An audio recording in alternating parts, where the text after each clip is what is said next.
podcast is a member of WildGamesProductions.com and D20Radio.com.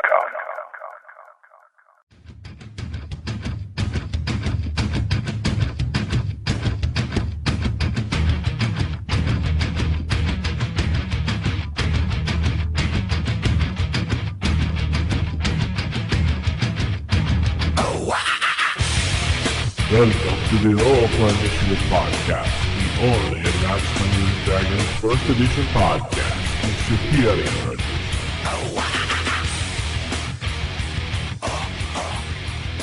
The Roll for Initiative Podcast, Volume Number 3, Special Insert Number 4. I am DM Vince, sitting alone this week, as I'm doing a special insert on the new Gygax magazine. Issue number 1 is ready to hit the shelves as we're speaking, and today I have sitting with me a former guest, a former co-host, and my friend Jason Elliott, the editor-in-chief of the magazine of Gygax. How you doing, Jason? Hey, happy Super Bowl Sunday, Vince. That's right, happy Super Bowl Sunday. Yeah, we're doing this on Super Bowl Sunday right before the Super Bowl. Right, we're stepping in all over the Puppy Bowl with this. Yeah, the Puppy Bowl. Oh, boy. So anyway, Jason, what have you been up to with the magazine and everything? Yeah, I made a magazine. Yeah, the magazine. That's what I've been up to. Yeah, I missed the Boxing Day because I was actually unavailable to see it, but how did that go? Why don't you tell me about that? That's the cool thing is that if you go to gygaxmagazine.com, we've preserved the video from that. It's still up. Oh, so, good. Yeah, it was cool. We worked with a company called Spreecast. It's a startup that is doing, what do you call it, like multi-user video, so you can have lots of people on the screen at once. And they were super helpful getting it put in place for us. And what we did was we had a live feed from the store, and then we had Luke and Ernie Gygax, Tim Kask, and Jim Wampler come in remotely. And, you know, we did the whole thing. It all got kicked off with a really cool song by Allie Gertz called Tonight. It's a song she wrote about playing D&D. And so after we did all of the video, the recording of it has stayed up so people can go watch it. We've had about 15,000 views the last time I looked. Wow. Yeah, people, I think, you know, I got to say, having Allie kick it off with her song was a really fun thing to do. Susie the Banshee, our community manager, had that idea, and it really worked out. Well, yeah, I have to definitely check out the video. I wasn't aware that it was up there. I was like, oh, I missed it, and I didn't know. Yeah, no, you can see the whole thing. Spreecast, and is that like Ustream or Justin TV? Yeah. Oh, okay, yeah. Good. It's kind of a competitor somewhere in between like Ustream and Google Hangout, because you can have multiple people on the screen. Because what we wanted to do was when we did the Q&A after the unboxing, we wanted to let people come on and appear on video, you know, as asking their questions. Oh, all right. So tell me about the event, how it was, the response, what your thoughts were as it was going on during the day. It was crazy. It was really good. I mean, before we did it, I was, you know, so nervous and worried about getting everything right, and I just basically told everybody else, look, we're going to screw stuff up. Yeah. Like, things are just going to go wrong on the day, and we just have to kind of roll with it. And they did. You know, we had some little technical glitches here and there, but overall, it was just so cool.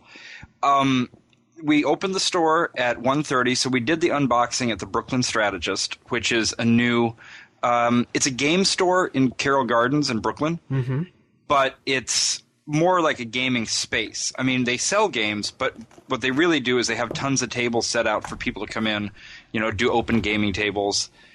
They even have a Geek Chic Sultan, you know, that like $15,000 mega gaming table. Yeah. Wow. They got it like donated. I forget exactly what the deal was, but it's really neat. So we did the unboxing at the Brooklyn Strategist. We opened the doors at 1:30, and there was a line like all the way down the block. A lot of people weren't able to get in, but we actually had some overflow set up for them at a bar across the street, and the bar had set up like iron rations and grog. Nice. And they had gaming over there too. So that was good because it was a cold day. But yeah, so everybody came in. It was super packed. We did had everybody all around, and we had a big screen on the wall so people could watch. And we were doing the countdown. So, because, the website had a counter counting down to the time of the unboxing. And we're all ready to go, and I have the website up on there, and we're about to start the Spreecast. And we did the countdown, 10, 9, 8. Everybody's going along. 3, 2, 1. 500, server error, website crashes. Oh, no. I was like, oh my God, what am I going to do? I'm standing here getting ready to do this. I can't really go fix the website right now.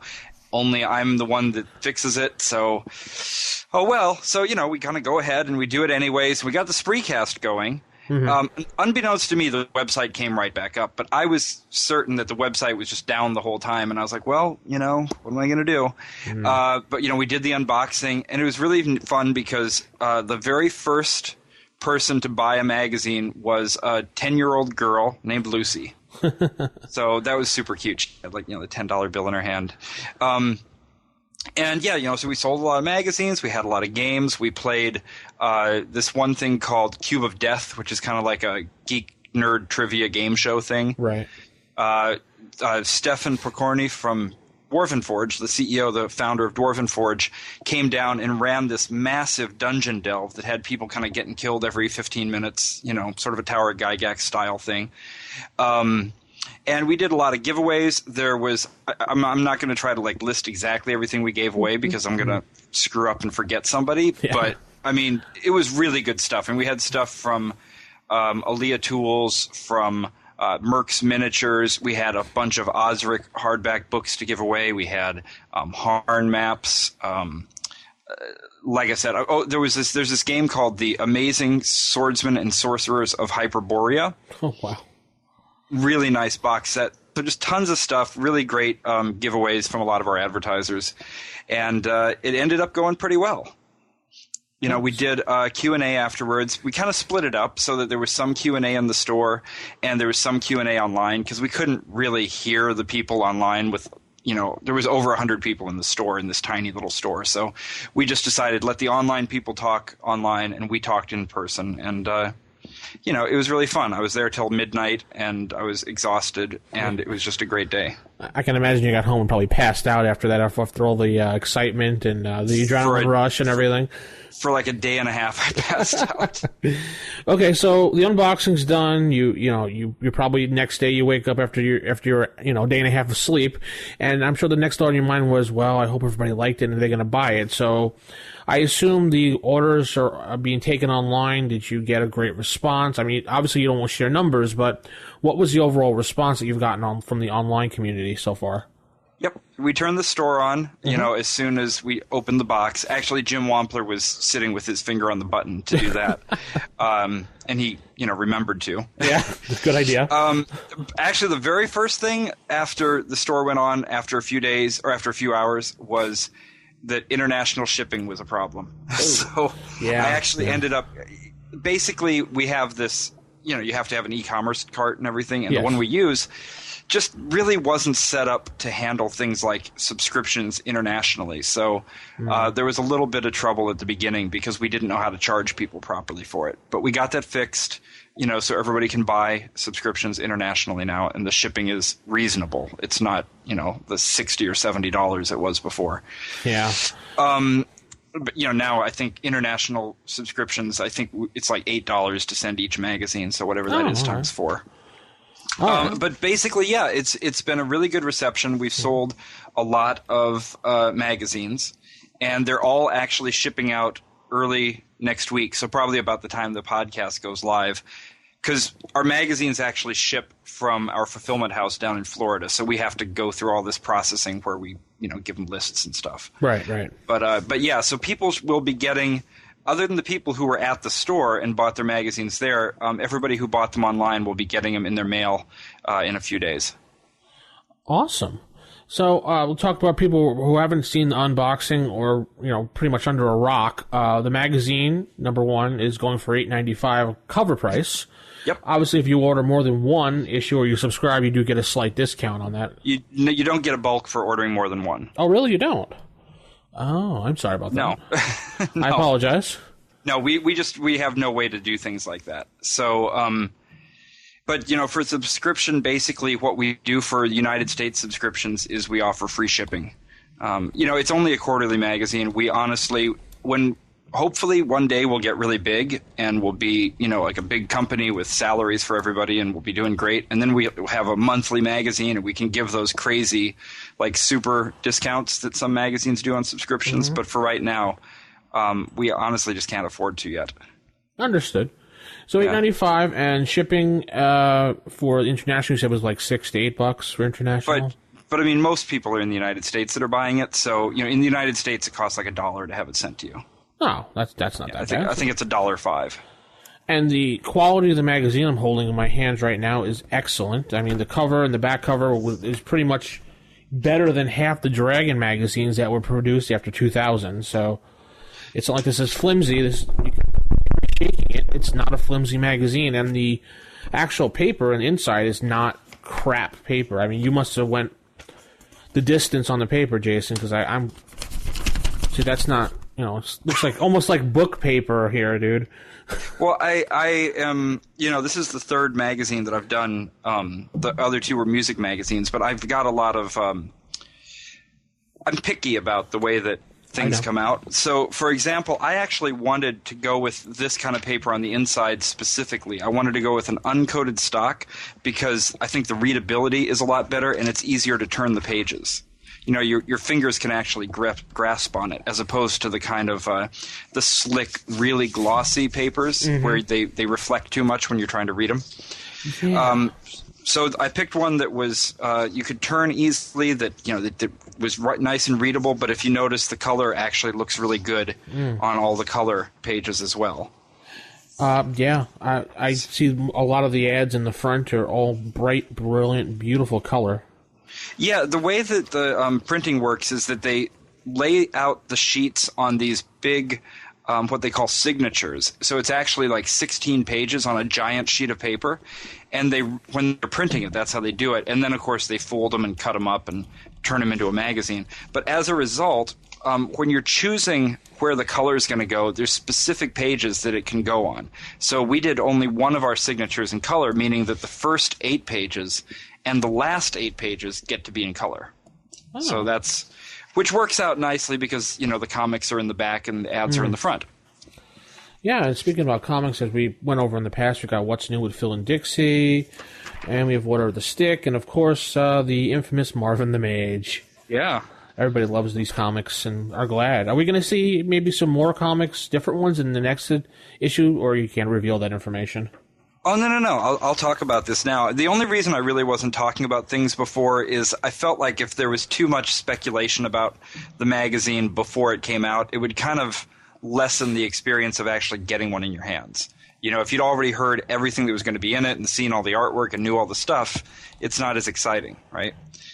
But yeah, so we're going to have Order of the Stick. We've got I forget how many more issues. I think we've got 5 more that we're definitely signed up for from Rich, and then hopefully we'll be able to work a contract with them so that we can just keep on having them. But at least for another year, Order of the Stick will be in the magazine. I'm hoping that Phil Foglio will keep on putting Phil and Dixie in. Right. Sounds like he wants to, and I hope that he does.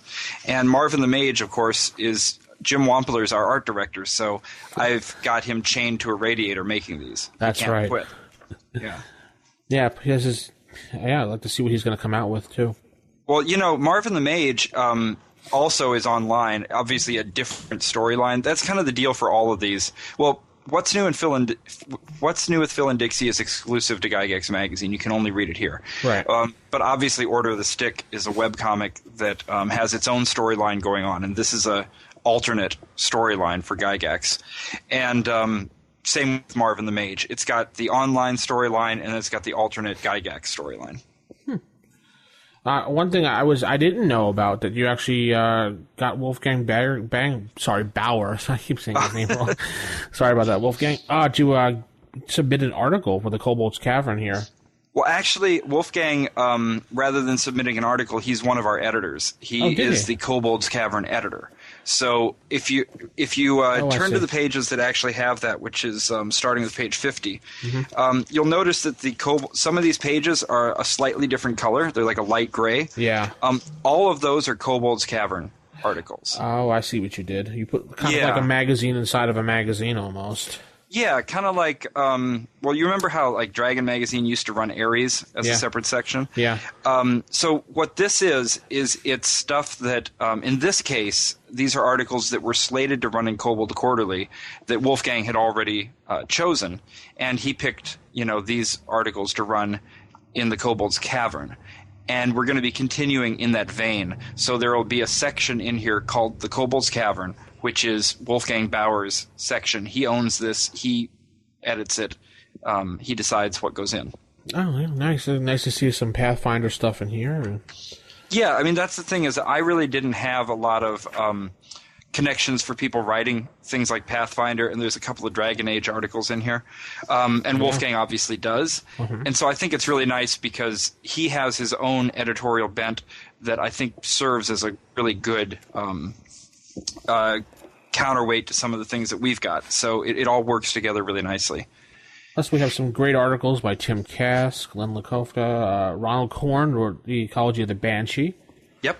Yep, really good stuff. Interesting article there. Luke Gygax himself wrote an article, and as well as, I believe Ernie did too. Yes, Ernie did as well. Oh, yeah, and Luke and Ernie will be, writing in every issue. They're co-publishers. So, they were also involved with deciding what goes in and, shaping the direction of the magazine. So it's definitely a team effort. It's not, it's obviously not one guy doing this. No, obviously it's not.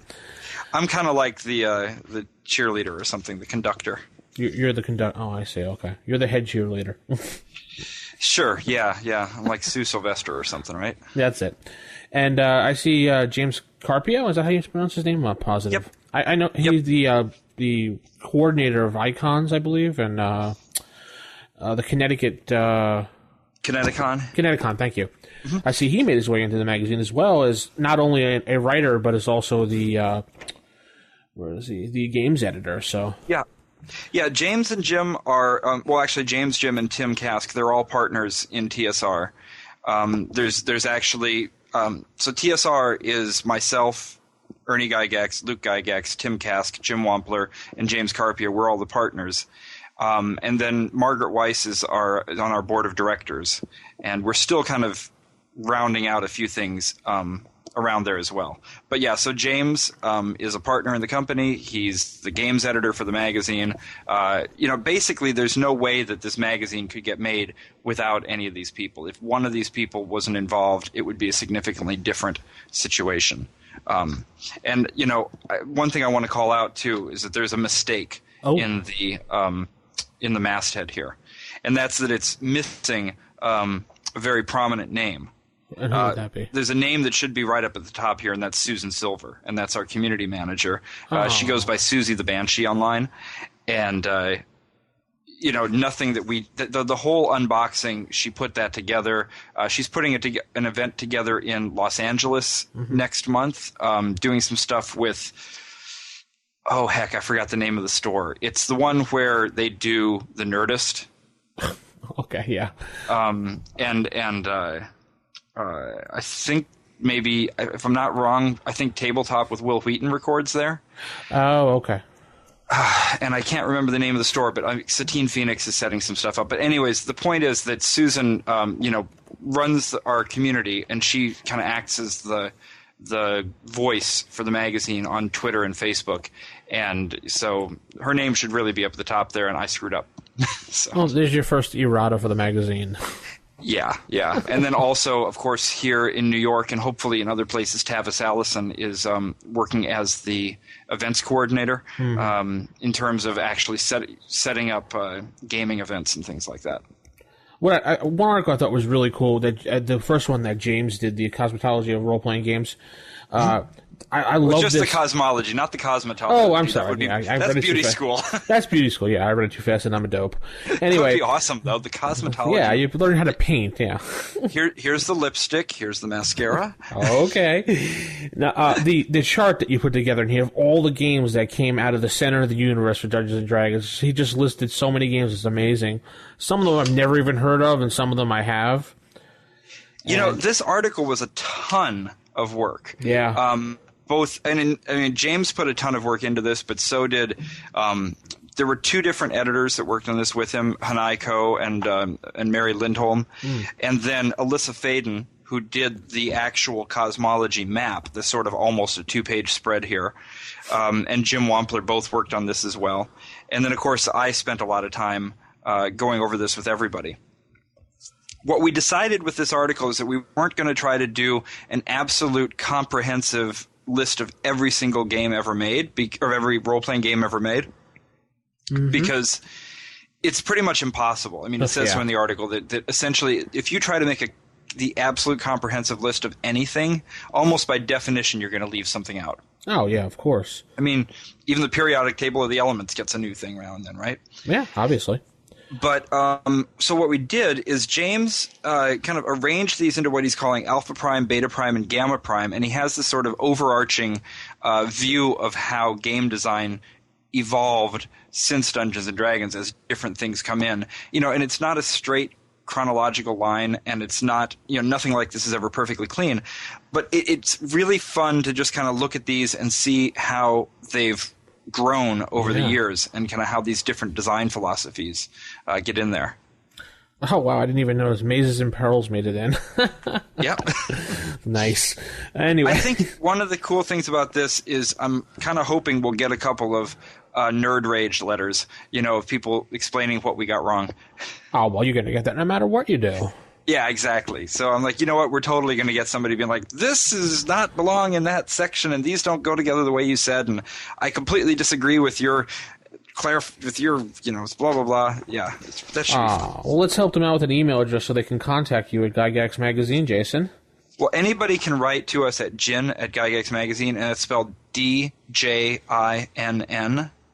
DJIN, okay. Yeah, like a genie. Oh, okay. Yeah. Check your monster manual. What's the reasoning behind that one? Gin that does that, but also it's probably best to even just go to Facebook or Twitter and find us there as well. So what's the story behind the email address? Was it just something you picked, or? Mm-hmm. No? Yeah, I just wanted to have a fun email address that would be hard to spell. So anyway, I love this map. I love this, how it's put out, how it does everything, and just so many games in here. Icons, G-Core, Capes, Fate, Black Crusade. I mean, there's just so many here. You can sit here for probably a half hour and just to look at them all. What I really want to do is either do this as a poster, or actually maybe even go one step further and see if we can get super crazy completist, with a big wall-size poster of literally everything we can come up with. That's going to be a big poster, Jason. Well, we're going to do – we haven't set this up yet, but I think we're going to do a Kickstarter after GaryCon. Right. Because – this is the kind of thing I think we wanted to float this first issue out there and see how people received it, if they liked it. And we're getting a lot of good feedback and also a lot of constructive criticism. I don't want to make it sound like everybody thinks this is perfect, because there's a lot of things people would like to see differently. And I want to hear more of that, because it's really important that we make a magazine that people feel represents the gaming community. But anyways, in order to do something like this and to really turn it into something that can come out regularly. This year we can do every quarter. We're set to make sure we get 4 issues coming out this year. But I'd really like to be able to turn this into something that comes out every other month, or maybe even someday every month. And that means, being able to infuse a little bit of capital into it so it can really become a thing. So we'll do a Kickstarter a little later in this year. And that's one of the things that I was thinking would be a cool reward, would be one of these posters, a complete cosmology of gaming. Yeah, that would actually be a great reward. I'm sure you guys will set some pretty good levels on the Kickstarter for people who will donate money. Yeah, you really got to get these right, because I've heard a lot of stories from people who didn't plan their Kickstarter as well as they should have. Yeah. You got to pay taxes on that when it comes in, and a lot of people don't plan for that. There's the cost of all the rewards themselves. You need to make sure you set your stretch goals so that if you meet your goal, there's something cool, waiting at the next level. And you just got to be really super prepared for everything. I mean, just like with any business. I mean, you need to make certain that you've measure twice, cut once. Oh, and definitely the most important thing about Kickstart is update everybody as much as you possibly can. Exactly. You've got to have someone who's just completely focused on that Kickstarter and making sure that people are getting communicated with and that the rewards are ready to go and, that you can do what you say you're going to do. Because, a lot of people, I think, used Kickstarter early on without really being prepared or being professional enough about it, and it's very important to me that we act very professionally and that we treat everybody right. Definitely. Some of the little ads in here I was enjoying too. Like, I'm definitely looking forward to the Other World miniatures, the human male characters pack that they have for the 28mm pewter gamer miniatures. Oh yeah, I've seen these. They're really cool. Yeah, I'm looking forward to those coming out. There's a lot of good miniatures ads in here. So that kind of made me happy. Just in general, I was very happy with the advertisers that we got, because when I read a gaming magazine, I really like to see the ads if they're relevant. Because I learn about new things that way. It's different from when you pick up, I don't know, Sports Illustrated or something, where the ads are, I don't know, I've never read a Sports Illustrated, but I don't know why I picked that magazine, but a magazine where the ads are just kind of like getting in your way. Like whereas people? Here, we want to make sure that we pick advertisers that actually have interesting stuff people care about, so that it becomes, also enjoyable to read. Now, one article I was glad to see you added in here was gaming with virtual tabletop. Right, and we made an announcement on the day of the unboxing that Roll20 is the official virtual tabletop of TSR. Which is is the best software on the net to use for tabletop gaming, virtual tabletop gaming. But absolutely, that's why I chose it. I understand that, and they're cool, and I appreciate that you chose a good one. But my only complaint is I wish you would have compared to other ones for people out there. Maybe there'll be a follow-up article. I definitely think we could do something like that. I mean, at this point, it might be kind of weird, because if I'm being perfectly honest, if we did run a side-by-side between Roll20 and some of the others that are out there, it would come out better. And since we've already announced that that's the official virtual tabletop of TSR, it would look kind of weird if we were like, yeah, and by the way, all those others are not as good. It'd almost be more like an ad, I didn't mean more of that line, more on the lines of his experience with the other software, like how he went over through Roll20 and he's like, this did this, and then he went, okay, now switching over to, I'm not going to name anything because the sponsor, it's just blah, blah, blah software. And while I played this software, we were able to do this and that, not actually comparing it, just his experience with it, just so people get an idea of what is available compared to, and let them make their own decisions. Sure. Yeah. We don't do any online content right now, but hopefully this is part of why we'd like to do a Kickstarter, because, again, doing things like a blog require a real staff and everything. Well, but it would be nice to be able to put that kind of stuff as online content as well. Yeah, you can have some articles online, much how like what D20 Radio does with their Gamer Nation. Mm-hmm. Yeah, I think it'd be really nice to do that. But, I want to just kind of emphasize that right now, even though there's, a fairly decent group of people doing this, a great team of people put together doing this, we're all doing this, in our spare time, basically. We all have jobs. Well, yeah. And, this is something we want to build up, and I want to be really careful that we only take on as much as we can chew. Right. So that we do a good job with each one. Well, obviously, you don't want to take up too much time and not. Well, it's easy to get over your head. Yeah. It's easy to set your sights high and probably be capable of doing it theoretically, but then the truth is you just You've got to have, at some point, somebody has to be getting paid to work on it so that they can focus 100% and make it come out. And whether you're talking about the blog or the magazine or other products or events or whatever. Right, and then we have the Future of Tabletop Gaming, which is a great article. I love that graphic. The artist rendition of the kid in 1979 opening up the first box. And then just like squiggles, like the do-do-do-do-do thing. And in 2012, there he is playing with his adult friends. He kind of looks mean, though. He looks mean. Look at his face. I think he's probably just rolled some ones is probably what happened. Probably, yeah. But yeah, that's Ryan Browning is the artist on that one, and he did a couple other pieces in here. I can't even begin to say how happy I am with the artists that we got for this. And again, that's all down to Jim Wampler just being a great art director. Is the guy in the beard supposed to be Ed Greenwood? No, I don't think it's supposed to be anybody. I mean, that'd be cool. If it was him, then like a little Easter egg in there about him or something. Yeah, no, I don't think he's meant to be anybody. There's one picture in here that is meant to be somebody, and that's in Tim Kask's article. You can see Tim behind his DM screen. Oh yeah, of course. I think that the artist did a pretty good job capturing Tim and capturing the looks of horror on his players' faces as they all die. Yeah, definitely. And then we have a nice article on the past of D&D, D&D Now, and then some information about D&D Next. Oh, yeah, this is really cool. Michael Tresca, I actually named this article, I think he had named it Adaption Decay before, but I felt that it was more clarifying to say this is, past, now, and next.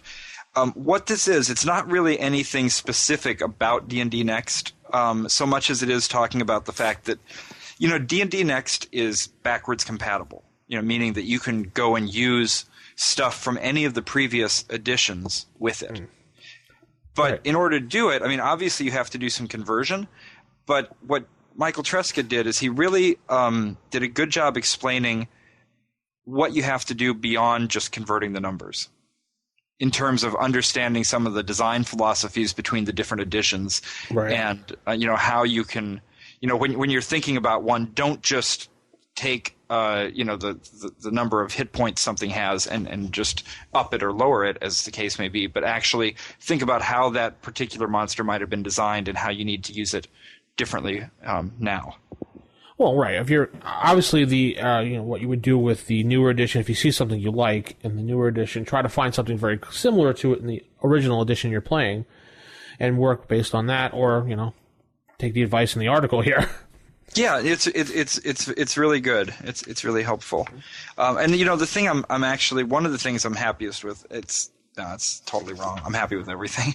But one of the meatiest things, how about that? The biggest article, never mind which I'm happiest with, but the biggest article. So we have this thing called Natdamp, which is a adventure setting, and it's system neutral. It'll work with any fantasy system, and it's a city in the swamp. This great sort of outpost of den of thieves and brigands and ne'er-do-wells, and it's really fun.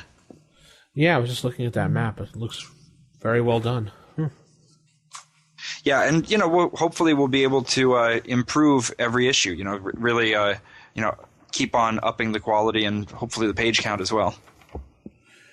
I just wonder, speaking about the quality and the articles, after the last time you were on the show, did you get a lot of emails and letters of people saying, "Oh, I have an article for you, Jason," or "I have this article," or?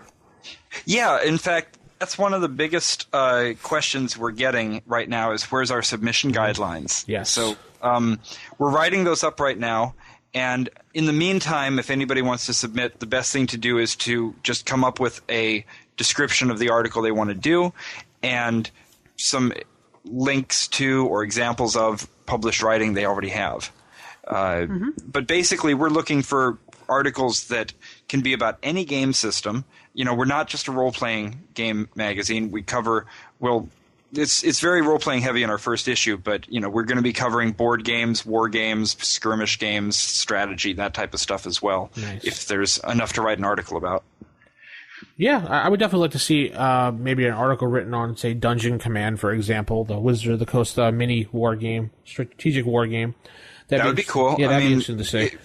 something that has like some alternate rules or some maybe some ways to house play rules. Because I enjoy playing I know that. in our next one, like Tim Kask has done an article on samurai battles. Oh, nice. Yeah, so that'll be really cool. So you heard it first there. A sneak little preview of what will be coming up. Yeah, I'll be a lot less circumspect about, if that's the right word, secretive maybe, for about future issues. Like I said, the only reason I was being pretty tight-lipped about this one is I just wanted to not over-talk it before it was done. Well, yeah, you don't want to give out too much in case you had to change something. I understood about that. Yeah, and the same thing with not taking pre-orders or anything, which is just it didn't feel right taking people's money before something was finished. Like you want to be able to guarantee that by the time you take someone's money, you're going to turn around and give them something for it. That you're not going to be sitting on it for 6 months or something. Yeah, some great articles in here. I mean, I'm really impressed with the magazine, and I'm happy that it's going to be around for at least this year until you guys decide what to do for the new year. Well, if people like it and they keep buying it, then we'll keep making it. It's really as simple as that. And a few people did ask, a print magazine, right? Yeah. Are we going to really be able to stick around as a print magazine? Do we have a business model that's going to allow us to stick around? Which I was pretty complimented by or flattered by the question that people, because they were saying, look, I want this to stick around. Is it going to? The answer is that if you do a print magazine and do print only in 2013 and that's your whole business, you probably won't. Mm. But the magazine will be available in PDF as well as iPad versions, maybe a Kindle Fire version. I'm not sure if PDF is not enough for that. So there will be digital versions of it, and we have other plans down the line for additional products. So as long as the magazine – basically the print magazine will always do a print version, even if it's not the thing that's making the most money, just because I love print. I love being able to have a physical copy to set on my shelf for later. And so even if it's a little bit of a loss leader over the years, we're not going to ditch it. We're going to stick with print in addition, to the other things. So do we have an estimated date when we could see a PDF, or that's still being talked about right now? No, it'll be so you'll be able to get PDFs at Drive-Thru-RPG. Oh, okay, good. And that's going to start on February 7th. Oh, okay, great. Yep. I just wanted to give everybody with the print magazine a chance to get theirs first because I felt that was more fair. And then the people who bought the print magazine, I'm working on a method of delivering the PDF to them for free. So when you buy the print magazine, you will get a digital version for free. Oh, well, that's very nice. It just seems like the standard. A lot of people have given their 2 cents on it. It seemed like the standard way to do it. Paizo seems to be doing with their products right now. Yeah, I just have to work out like the logistical issues. How do we ensure that the person getting the PDF is the person who bought the magazine, etc. That shouldn't take too long to figure out. And then the other thing we have to figure out is how to get the magazine into the newsstand on iOS, which will probably take us several weeks because you have to go through getting set up with Apple and everything. I see what you're saying. Okay. So, everything takes a little while. Do we have a price for the PDF yet, or that's still the same? No, I haven't really set the PDF price yet. I'm thinking like $4.95. I have to just kind of look at what other people sell similar things for and just try to be fair. Right, understood, yeah. I mean, you don't want to knock it down too much or that you're not going to gain any profit. I mean, you need to gain some profit to make the business successful. People have to understand that. Welcome to capitalism. That's how it works. But yeah, we'll get that worked out. I mean, I'll listen to people's feedback and everything. But I mean, I think, $4 or $5 is a pretty fair price. So, okay, so anything else about issue 2 that you might want to give a sneak preview about? If I had everything up on the wall here, I would, but I still have to erase the issue 1 stuff off the wall, so it's all sitting in a notebook, and I'd probably get something wrong. Understood. Well, at least we have the little sneak preview of the Tim Kask article about the samurai battles. Yep. We have another piece from Ernie Gygax. He had 2 articles in this first issue, and we moved one of them to the second issue just because I ran out of space. Okay. So we have one called In Between the Dungeons. It's kind of about adventuring in between your adventures. Oh, interesting. So there's that.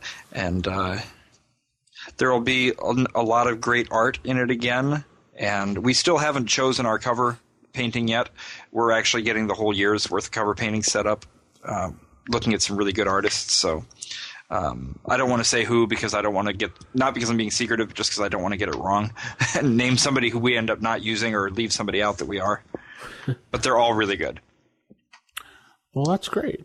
So is there anything else from TSR that might be in the works that you can talk about, or TSR is going to be strictly Gygax magazine right now?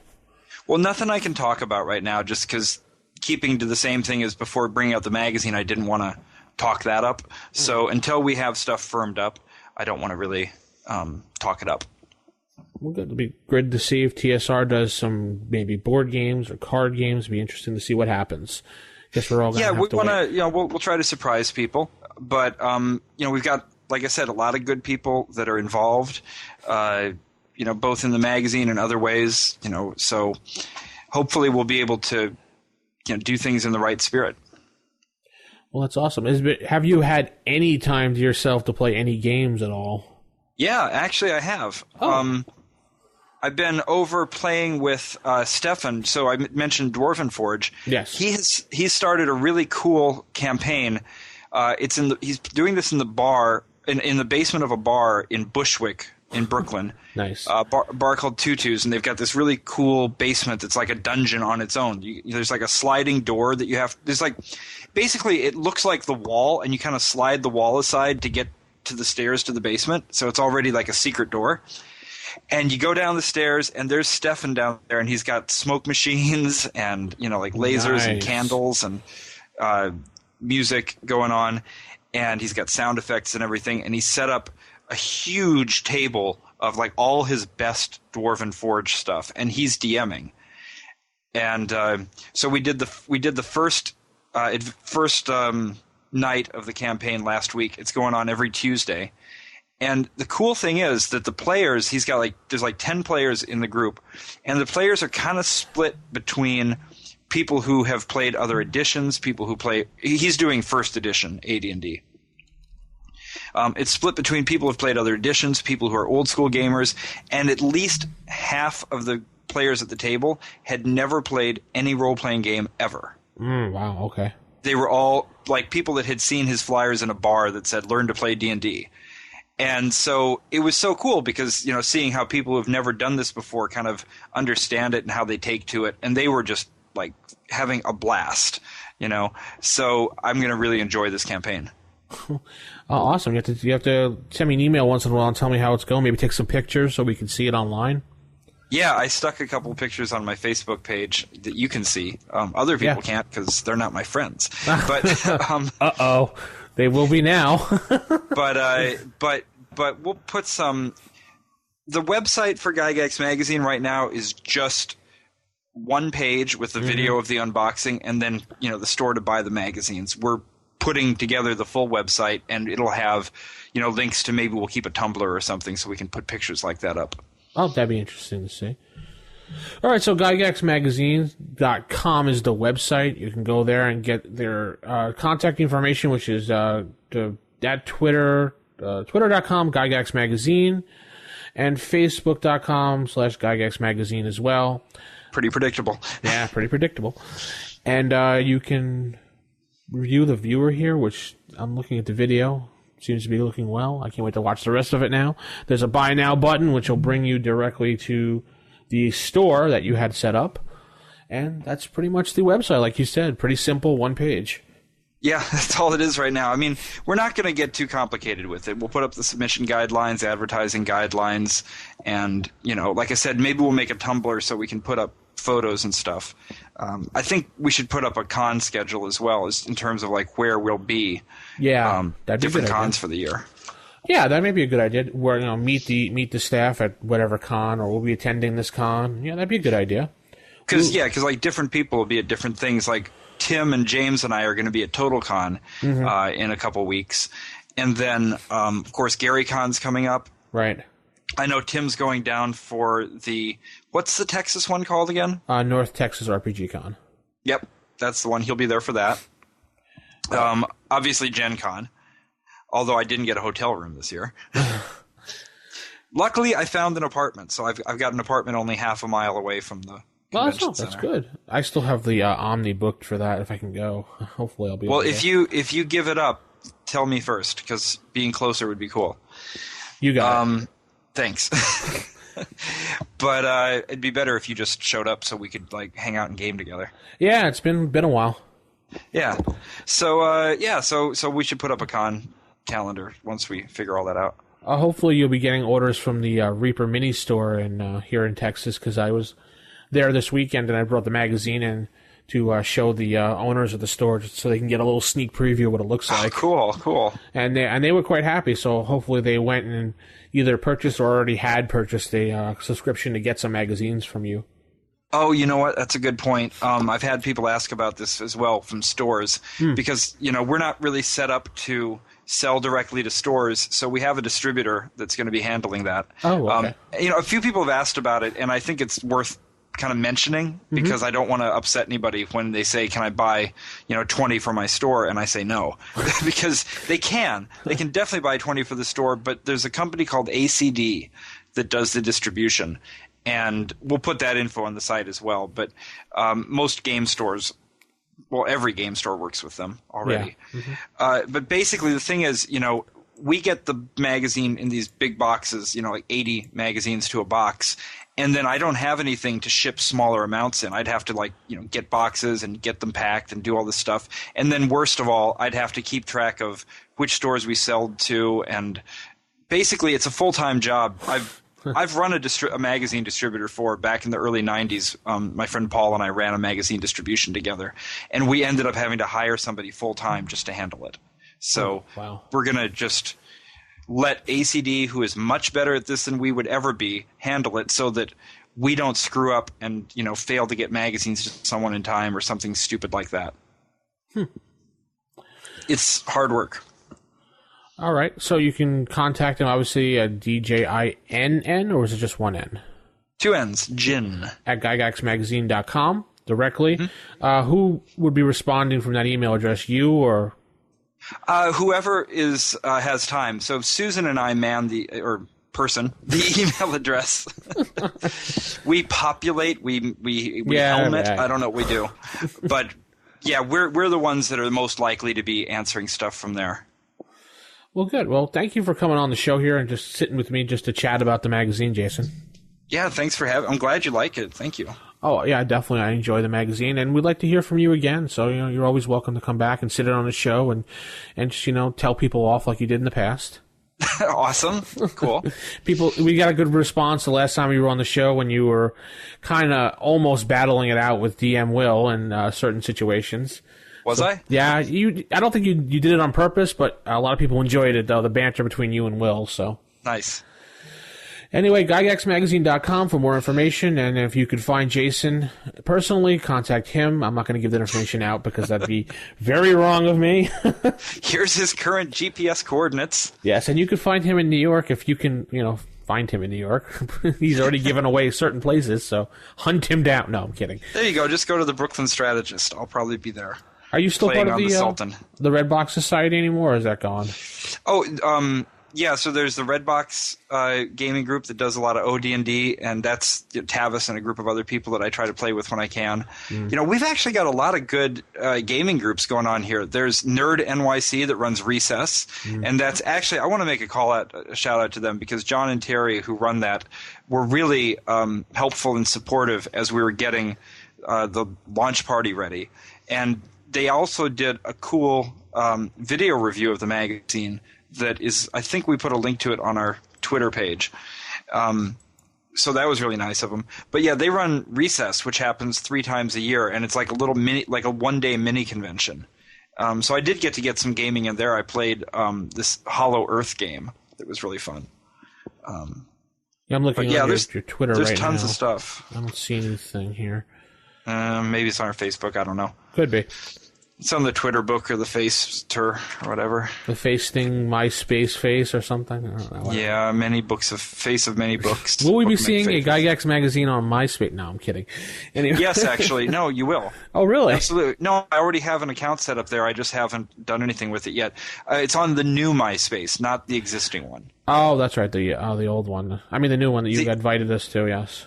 Yeah, no, the new MySpace is actually really cool. It's ridiculous how cool this thing is. It's all based around music, so we're not going to put our regular stuff on there. I'm just going to use it to make a bunch of music suggestions that role players should listen to.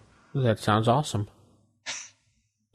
Well, I guess that's going to conclude the special insert number 4 for volume number 3, as we're going to keep those dice rolling, and I don't know. See you later, guys. Okay, thanks. Bye.